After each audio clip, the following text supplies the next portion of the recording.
how much money, kinda, did you spend since you bought the server? Yeah, definitely. Oh, yeah, definitely somewhere above 10 grand. What?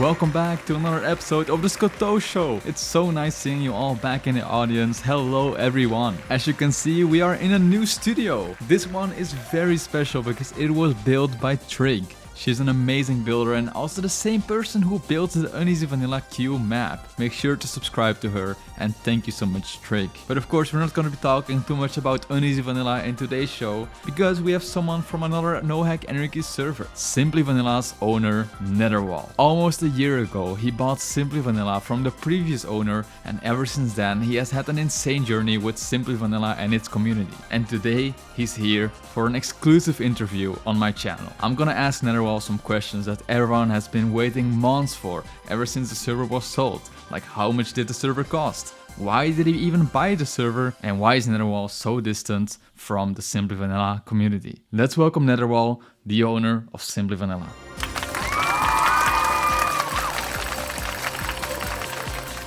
Hello Netherwhal, welcome to the Scotto Show. It's so nice having you here. But before we go and interview, please consider joining the Discord. We have 500 plus members in there and I really want to get to 1,000. Click the link in the description. It's literally free. You can leave whenever you want. If you don't like getting pings, well, don't worry. I barely upload and I only ping for uploads basically. And of course, subscribe to this channel because I put so much work into this video. And like the video, maybe it helps in the algorithm so this video gets seen by more people. Thank you so much. Why don't you introduce yourself to everyone that doesn't know you yet? Oh, cool. So, yeah, I'm Netherwhal, and I'm the owner of Simply Vanilla. I cannot tell too much about my private life for obvious reasons. Yeah. But I can say this much that I am freelance as a software engineer. Oh.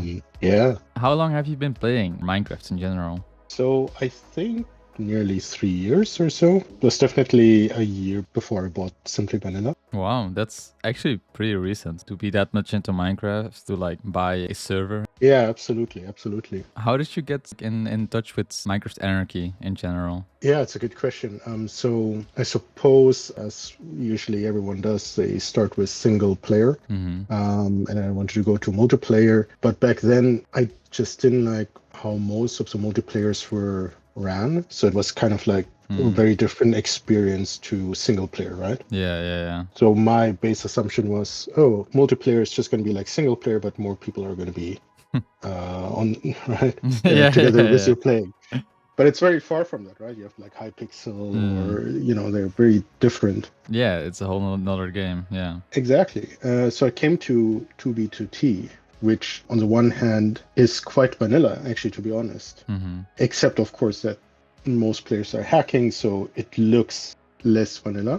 Yeah. But that's what kind of like stuck to me. So yeah, I joined actually and played around in 2B2T, but I didn't join. I wasn't very deep in the community, so I didn't join any faction or any group. And from that first, like, you join 2B2T and you have this like completely destructed spawn point, right? Spawn area. That just fascinated me right away. And that got me hooked into the whole like anarchy principle. The first thing anyone sees when joining in the Anarchy server, like messed up spawn. Everyone remembers their first time joining an Anarchy server. Now, being an owner of Simply Vanilla, do you still play anywhere or are you just too busy right now to enjoy the game? Yeah, unfortunately, I got a bit busy in the end to play again, but I'm still very keen. Like I'm fortunately, because I suppose you do quite a lot of videos on around Minecraft, so unfortunately, I'm not burned out on that yet. So I would like to play again. It's just that I would like to spend most of my time still on taking care of the server and doing work on it and promoting it. Yeah, of course. I asked some people in the Simply Vanilla community if they had any questions about you. And one question was, what's your favorite experience that you had on Simply Vanilla? I must say I've like a lot of really good experiences and favorite experiences. Mm-hmm. But I must say the like one of the most really exciting experience was actually that moment when I switched it on. I mean, uh, when I bought the server, right, and everything was Yeah. transferred over, and I switched it on, and that was, I think, even the first time that I connected to Simply Vanilla. Wait, what? I think I don't think, yeah, because I mean the server during the sale was kind of like on and off, or was like in a weird state. So Yeah. I think it was really the first time that I connected to the server, and I mean I had to escape spawn. So That is I, amazing, yeah. On your own I server. exactly. So I had to escape spawn still after buying it. So I haven't escaped spawn yet pre-buying it. Wow, wow. So you did not play Simple Vanilla at all before you bought it? No, I didn't. But No. but you did know about its existence before you bought it? Or you only heard Mm, about it when it was being sold? no, I only heard about it when it was being sold. To be honest, Hmm. yeah, it was quite interesting. So I was playing Uneasy back then. Yeah, yeah. I was gonna ask you as well. I saw like when you just bought Simply Vanilla, I saw that you were in the Uneasy Vanilla Discord because I was just switching over to UV and it was weird to see. I didn't expect that. Yeah, I was only not too long though, only just for a couple of months. I was playing on Uneasy. That was basically when I, grew tired of, 2B2T was kind of, I mean, farms just don't work there. Yeah, And yeah.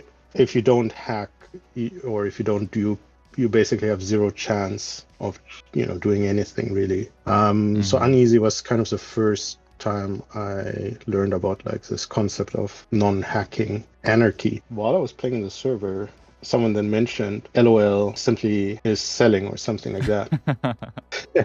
I was, and they uh, were kind of like, I'm not saying dissing it, like I mean we're all good terms, right? So I'm not saying dissing it, but kind of yeah. like it's a shit show there right now. I mean, it was, but we'll talk about that later. Yeah, exactly. So most probably it was, right? But Yeah.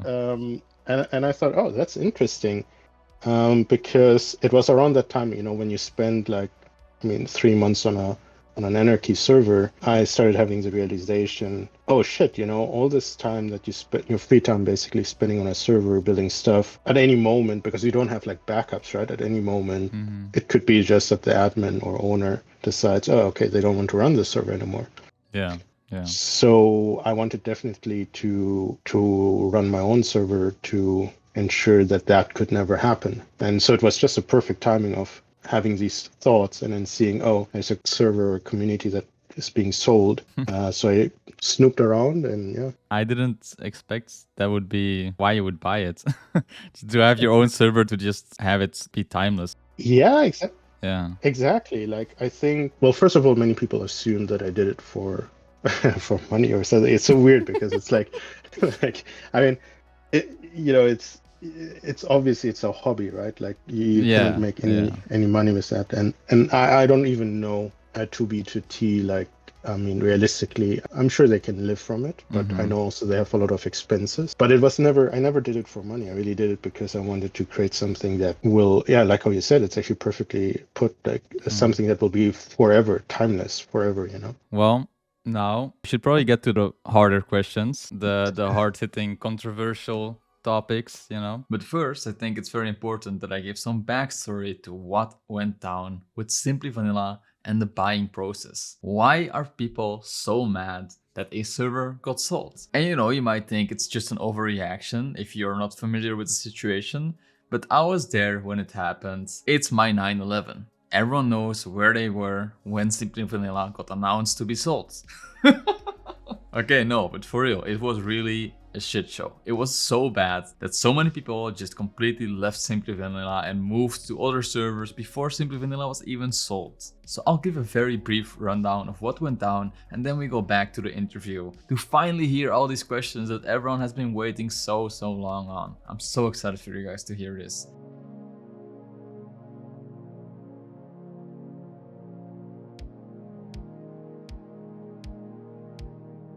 Simply Vanilla was originally created by a player named Beautifuls, but from the jump the server had a bunch of problems. It once was down for so long that two Simply admins decided to make their own Anarchy server called Uneasy Vanilla. Yep, you heard that right, if Beautifuls would have managed his server properly, maybe Uneasy Vanilla wouldn't have existed.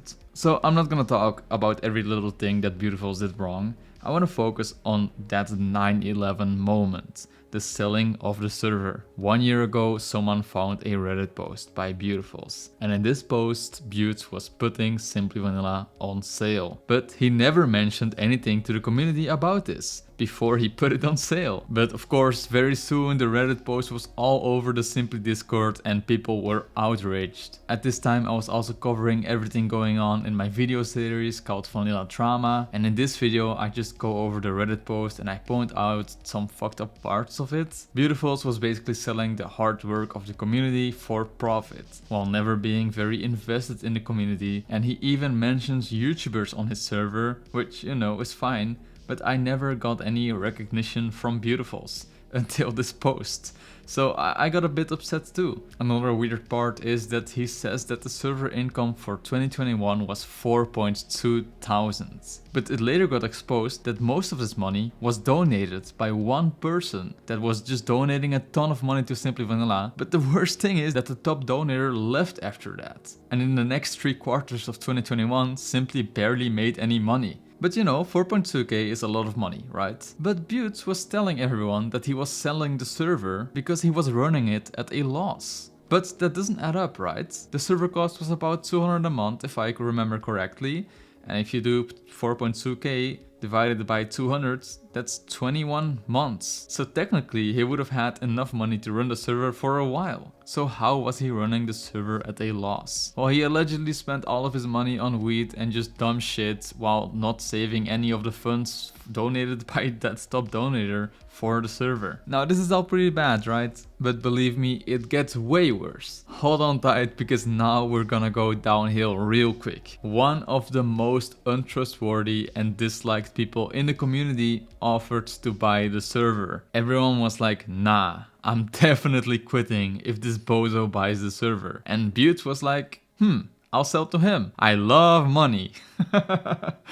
This was literally like the second plane hitting the tower. When Beautifuls announced that he was selling to this person, everyone with a brain was like, yeah, nah, Simply is over. There is no way in hell I'm going to play on a server owned by a piece of shit. And the worst thing about this person that was going to buy Simply Vanilla is that he was friends and he was protecting people that had doxed others before, and just the worst kind of anarchy people. You don't want your IP and payment info around people like that. So yes, this was the thing that killed Simply Vanilla before it was actually sold. Now you're probably thinking, what happened with that deal? Well, the deal didn't go through because that person pulled out.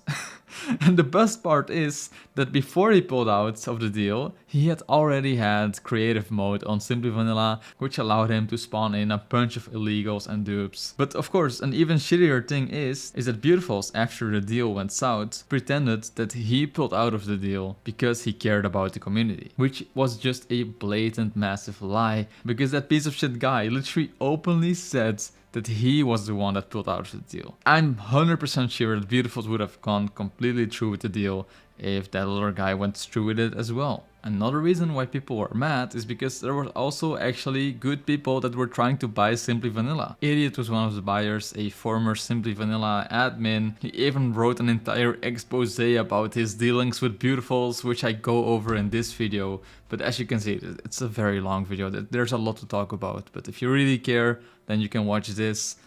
Enjoy. But after Idiot and that other guy didn't end up buying Simply, Beaut was just gonna shut down Simply Vanilla. He posted an announcement in the Discord, and well, want to see my reaction to it? I was streaming at the time this announcement went live and I lost my mind. Just watch the clip. What? What? Nah, that is cap. That is cap. What about Idiot? Give it to Idiot, bro. What the fuck is this? As many of you know, I do not have time or money to run the server anymore, so I considered selling the server to those who promised to upgrade the hard way. What about Idiot?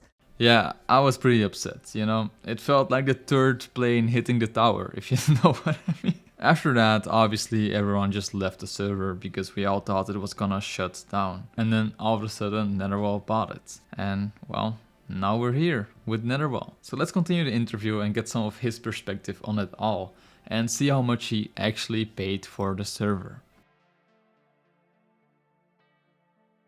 Now, everyone wants to know, how much did Simply Vanilla cost? Yeah, of course.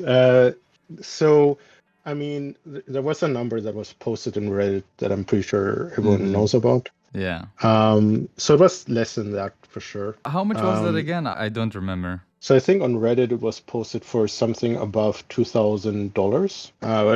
It was less than that. At this point, I don't know even if that matters because I already spent more than that throughout the throughout the past month. So it's like even if it was 2,000, I mean it's very meaningless. What I would say, I suppose what people do rightfully were kind of a little bit upset about was that you put in all this hard work kind of like for free, and many have even donated, but then their efforts basically get sold, right? Yeah. So everyone was really mad when Beautiful's, the previous owner of Simply Vanilla, like advertised our hard work, and then he goes on to sell that. And I feel like, yeah, people obviously are annoyed at that, I guess, at you. It's not right, I feel like, because you bought the server with a right reason, not to profit off it, obviously. But I feel like people kind of have to understand that, yeah, Beautiful's was bad, but you're trying to just have your server. So I also don't want to be honest, like, I don't want to talk bad about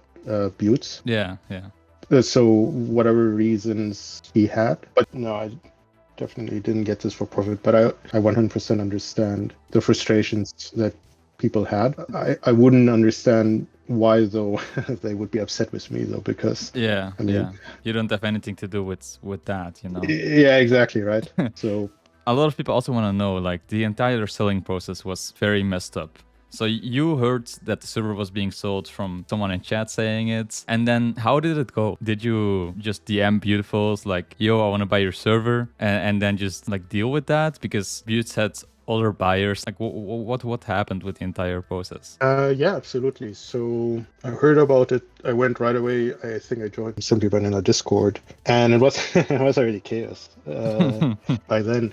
Yeah. So I tried contacting Buttes, but he actually didn't respond for I think almost 2 weeks.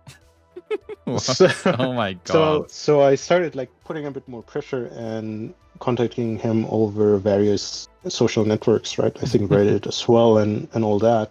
Yeah. And I almost thought, like, I think a week after I initially contacted him, I sent another message and I thought, if you cannot reply within 2 days or so, my offer is off, because then it's damaged beyond repair. I actually said it like that. It's damaged beyond repair. And so he then really replied. I think it was a Monday evening or so.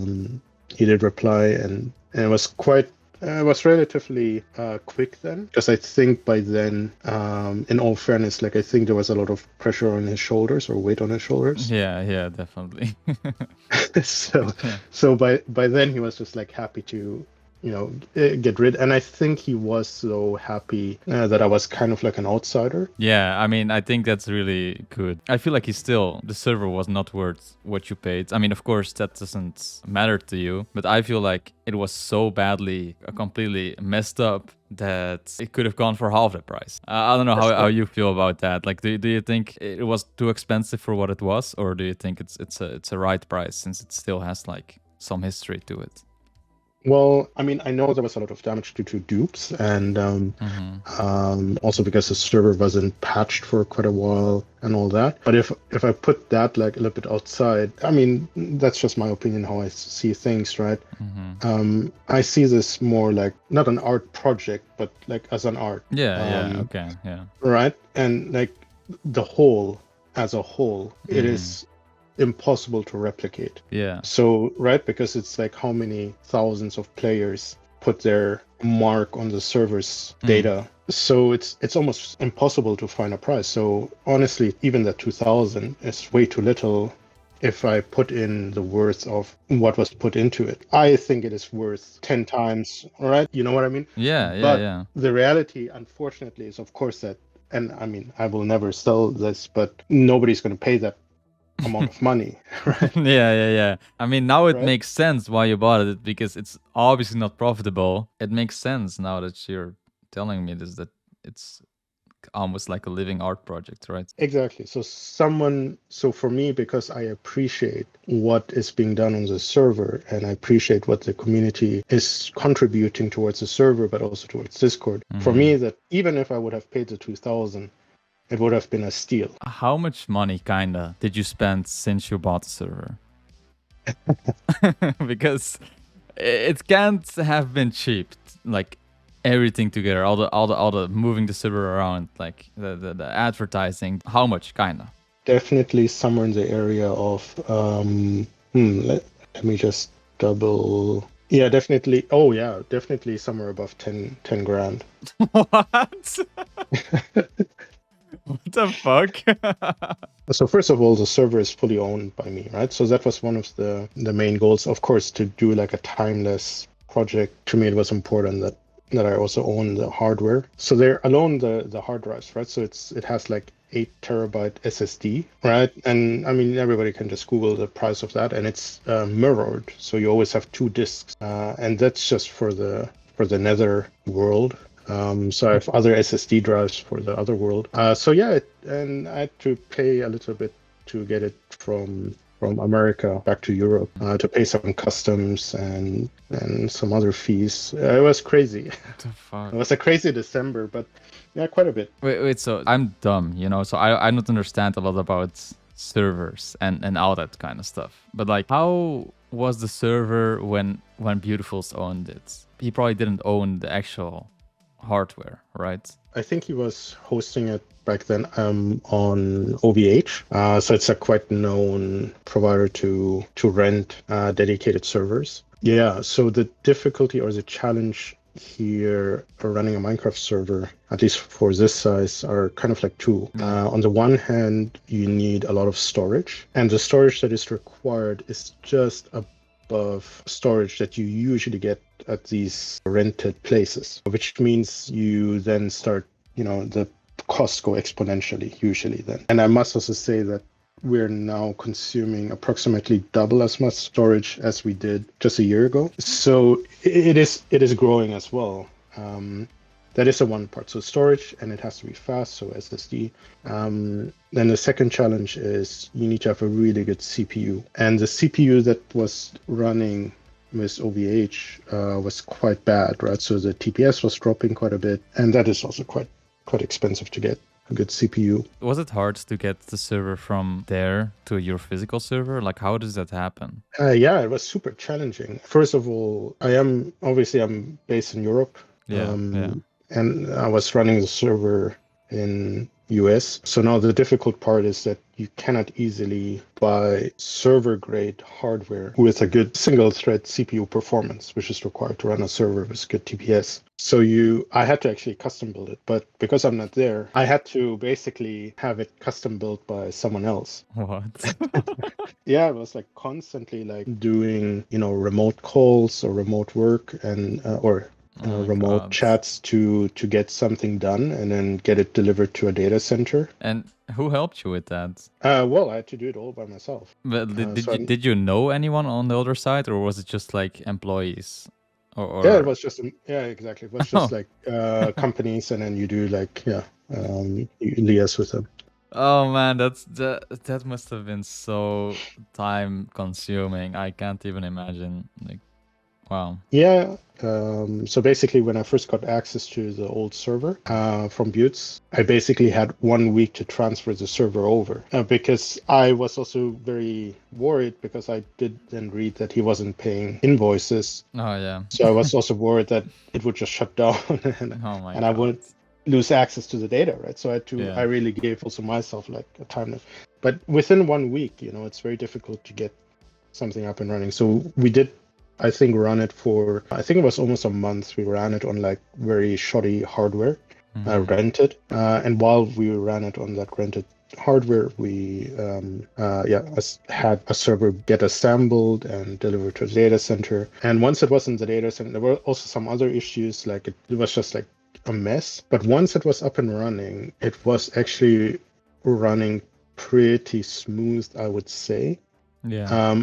Until the Big Bang last year. What happens then? So it was, we were basically offline for a good month. So that was, I mean, we had a very good summer, but then in December, unfortunately, the server just broke down. I'm still not sure what happened exactly, to be honest, because because it's just, I mean, I was left quite in the dark by the data center. And it, of course, you know, once a server is not running good, you do not have very good remote capabilities to diagnose, right? Yeah. So I don't know exactly what went wrong, but I assume just that it was a combination of the water cooling just giving up due to the runtime.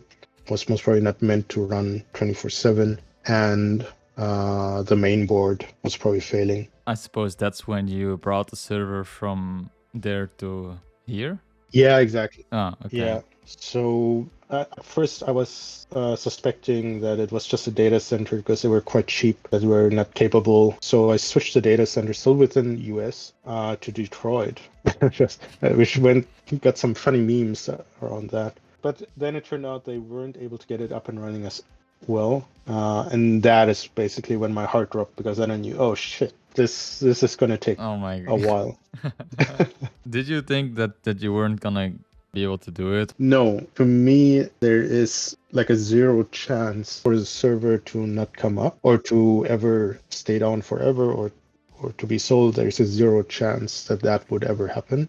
Yeah. But what I was worried about was that we would lose a lot of active players, and that it would take a long time to get up and running.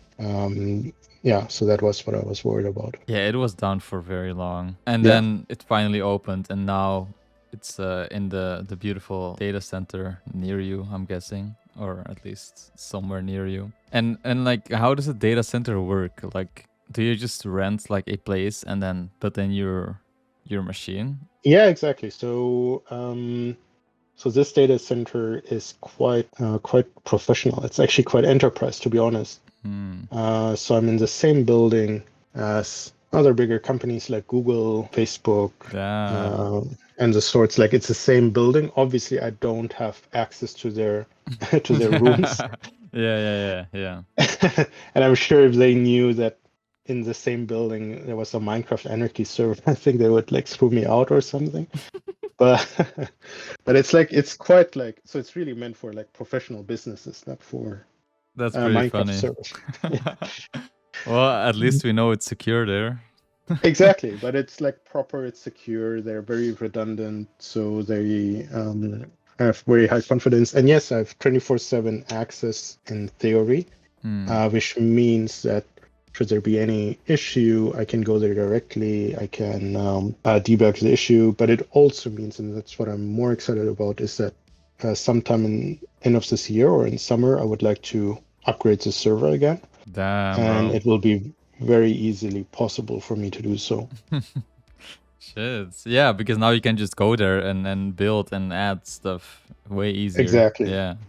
Wow, the journey of Simply Vanilla. That's actually crazy. I actually thought at some point that you were just being like Beautifuls. Like, just, you know, like he was making up stories like saying like, yo, the server charged me 5,000 instead of 500, you know, just making up shit because they didn't have money. And I was like how is it possible that the server is moving around so much and being down so much?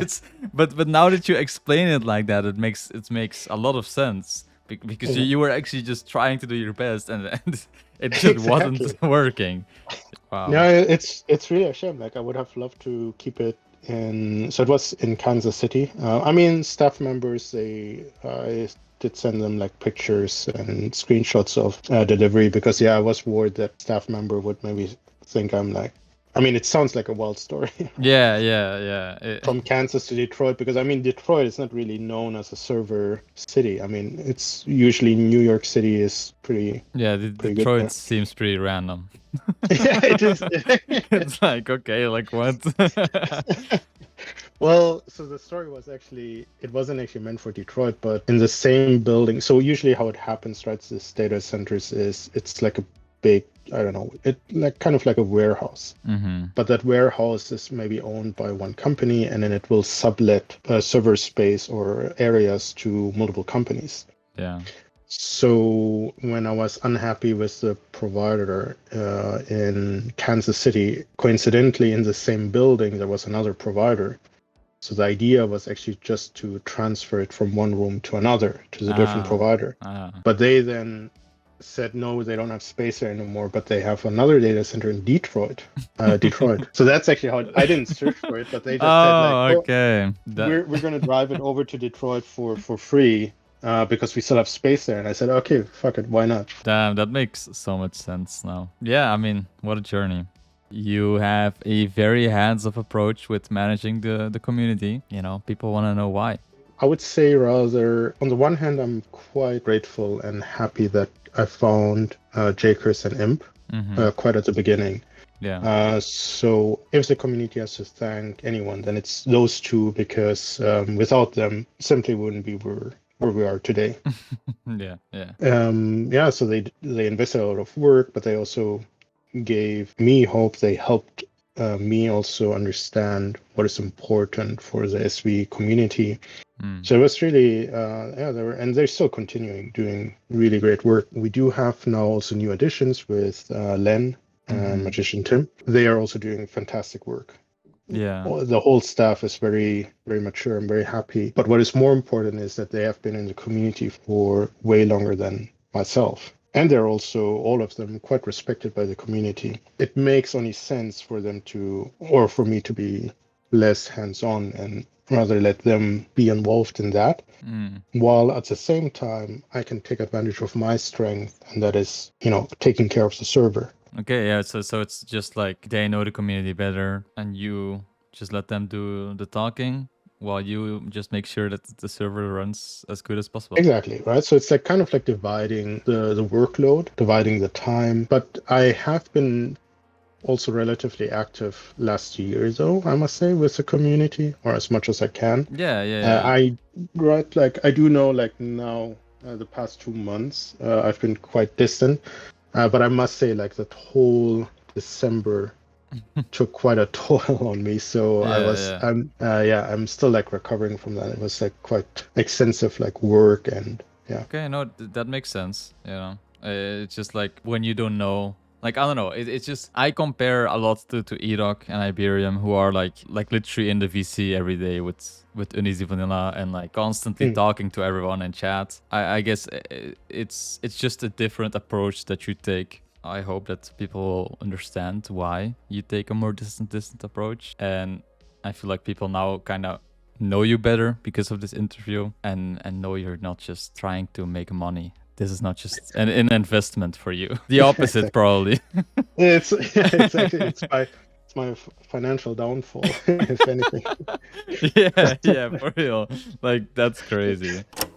Okay, so I'm editing this now and I do want to pause real quick to just insert some thoughts I had on Netherwhal not responding when he's actually needed. I feel like obviously this man has like a very busy job, he's not a full-time server owner, but I feel like still you can't go weeks without responding to anyone, especially like people that actually need you as a server owner to be there and fix stuff. You either have to give the admins more power so they can jump in when you're not able to be there, or you just need to make sure that you at least take a day or so, a week, or just a few hours to respond to the people or to fix the real problems that only you can fix. Because this interview was filmed about 2 weeks ago, and since then I haven't been able to be in contact with Netherwhal at all. I sent him multiple messages and he only sent me one message back telling me he's busy. And this is not just me. A lot of people have had so many frustrations with Netherwhal just not being able to respond, and that drives people crazy when they actually need something, right? So this is definitely not me being negative towards Netherwhal, but just like if you don't want people to get mad at you or to think that you don't care about the server, at least take once a week to respond to everyone that really requires your attention. Maybe not the Discord, just your DMs, you know, something like that. Because if not, people are just gonna be frustrated because they want an answer or they want something to be fixed, but only you can do it and they have to wait weeks for it. So I hope Netherwhal does get a bit more in contact with the community, even though I do understand his reasons for why he lets the mods handle most of the stuff, but there's just a lot of stuff that the mods can't fix and that only Netherwhal can. Or important conversations between creators and Netherwhal that the mods just can't do in Netherwhal's place, you know? But in any case, though, like I'm usually, again, like putting aside like the past 2 months, I'm quite approachable still via direct messages. I'm not, how should I say, I'm not thinking like I'm someone better so that don't have to chat with anyone. It's just that I'm just currently a little bit need some recovery. Important question. Does this all ever take a toll on your mental health or your physical health? Like, how are you feeling? Yeah, like it's a good question. I must say, and maybe this is something you as a content creator can relate to. It's not so much that it's taking, well, again, outside from like that whole like server move issue. But mostly, and even then, why that was most stressing for me, right? I do have like an obsession with player counts, if that makes sense. So, not an obsession in a sense of that I want to always reach a next high or so, but that I want basically the community to be kind of like happy to play on the server, and that player count remains stable. Okay, that makes sense. Right, so it's kind of like maybe, I don't know, maybe you also don't feel like that, but you know, when you upload a video, maybe you also have an right? Definitely, bro. If a video does bad, you feel bad. It's just right, exactly. So that's the funny thing, like with all that server moves, that was actually my biggest worry. Was not too much about the server move, but like, is the player count gonna go down? I never thought of it like that. The player counts, like from the POV of a server owner. I mean, it makes sense. It makes sense that you worry about that. Yeah. So of course you're gonna be like stressed if it's like down for a few days. That being said, though, I would also be happy to run it with just one player online until for the rest of its life. Okay, sorry, I really just had to say something about this.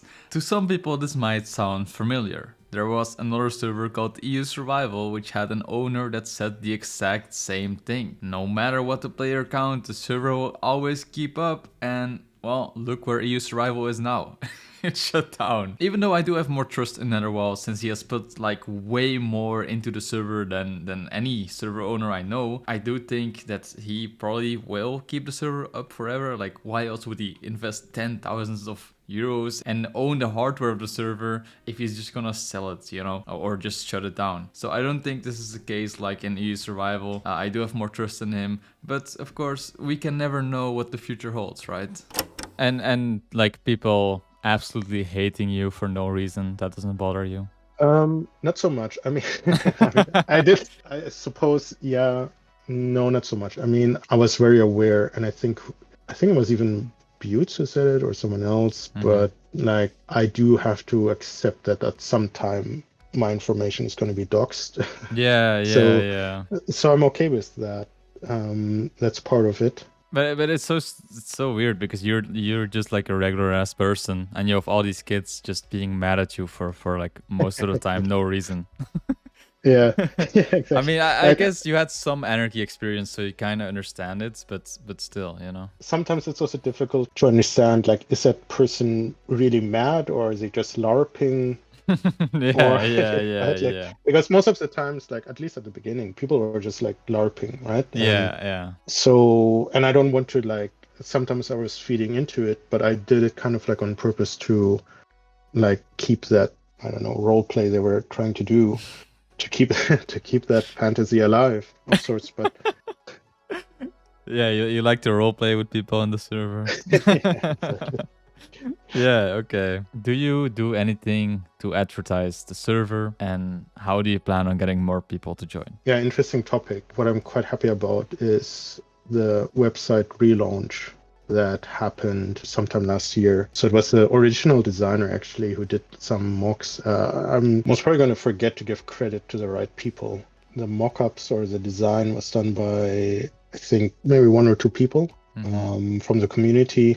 And then I did like the coding for that. So I'm quite happy about that. We regularly post into Reddit, into the subreddits for Anarchy servers. Obviously, we have our vote list going on. So there is some like basic grunt work that is being done for advertising. But we're of course also searching for anyone who wants to do content. Yeah. Looking at you. Obviously, this video is not sponsored. I just want to give Simply Vanilla and especially you a second chance. So any content creators that want to make content, they should do it and reach out to you. Absolutely.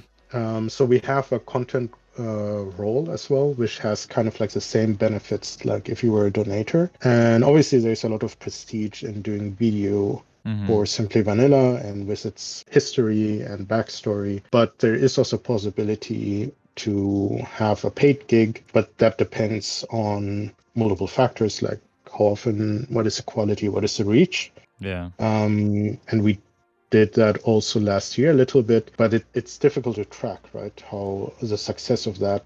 I would say I would rather have someone from the community, because if you are specific towards Minecraft Anarchy content, it has a better impact. You know, my Simply Vanilla videos still get like hundreds of views every day. So yeah, they're pretty good. Like, I mean, I know I told you that, but like it was your video, and I forgot whose other video it was, but it was those two videos that I watched just short before the sale happened. And it was quite exciting to see your video. Like, I mean, there was like this drama alert or something like that. Yeah. I had these drama videos going on back then.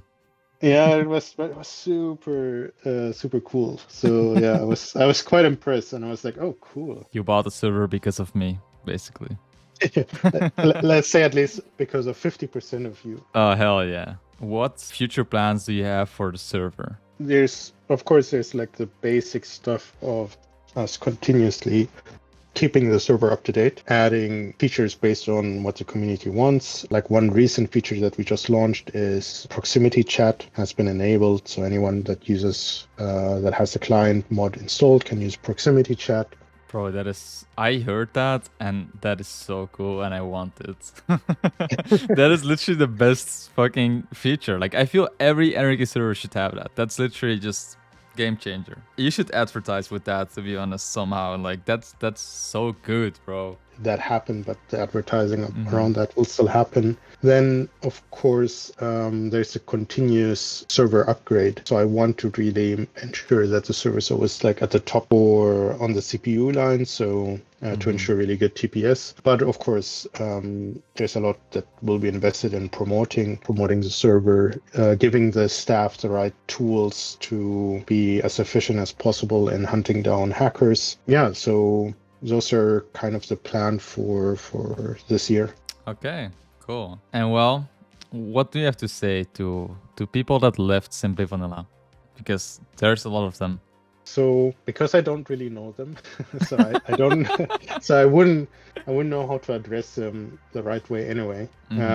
But maybe to like reiterate, like, you know, or to upsell what makes Simply Vanilla, right? So Simply Vanilla is really, it has a very good history, server history. It has a relatively big community in Discord and in other Discords as well. The server is 100% owned. It will always run. There is no financial issues running the server, operating the server. We do not do chunk culling, or how you call it. So if you put a block in a chunk, it will be there. In the next 100 years, you will still be able to see that single block that you put. We're keeping the data forever, and it's really like a long-term hobby project of sorts. Yeah. So if whatever beef or whatever issues you had, most probably they're not valid anymore.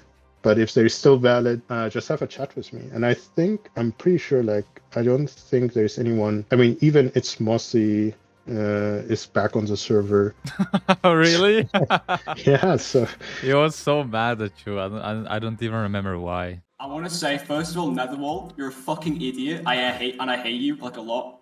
I love Implode though. I love no hate to Implode. Implode's like. And why the hate for Netherwhal specifically?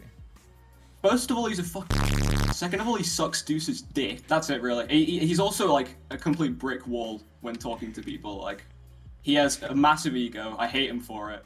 yeah, so he's back, and I mean that's why I don't know who's left still, who's Yeah. not on the server. But I also guess, to be honest, that whoever is not back anymore, I mean, they have most probably just moved on, or they're not interested in Minecraft, and that's fine as well. I will for sure be checking out Simply Vanilla again. Yeah, I mean, talking to you definitely has made it more attractive for me to start on Simply again. I wasn't sure about you and Simply Vanilla. Now hearing that it's your passion project and you're like actually taking care of the server, it makes me want to play. I think you've done a good job promoting Simply Vanilla in this video. Thanks, man. I appreciate it. I'm glad to hear. I'm glad to hear that. Yeah, I mean, it would be really great to have you back. I think the community would be happy as well. But I do understand also, like, you have your preferences. But both community and also myself especially, we would be happy to see you back. Yeah. Well, thank you so much for coming on this interview. You know, I don't know if you have talked a lot to other people before, but I appreciate it a lot. Like, ever since you agreed to this interview, I've just been so stoked to do it, and super happy with how it turned out and with all your answers to my questions. I had no idea how this was gonna go, and maybe we can meet up sometime in real life, you know? Yeah, absolutely. And my pleasure as well. Of course, I'll see the editing later, than how bad I maybe put in line. No, but it was really fun. No, I haven't done any interviews so far, and I mean, I'm also happy to keep it exclusive with you. Oh, hell yeah. So Hell yeah. I'm not keen on doing any other for now. So yeah, it was also on my side really great pleasure, and very honor also from my side to finally be part of your videos. Oh man, yeah. You can be on the Skoto show now. Like, Yeah, exactly. that's something. Only 2 other people can say the same. So thank you so much. If you have anything to say it now, and after that we'll end the show. Cool. No, all good for now. You don't want to promote your server? like we didn't just talk an hour about it. Yeah, exactly. Please join simplyvanilla.net. Hell yeah. Okay. Bye bye. Thank you, Netherwhal.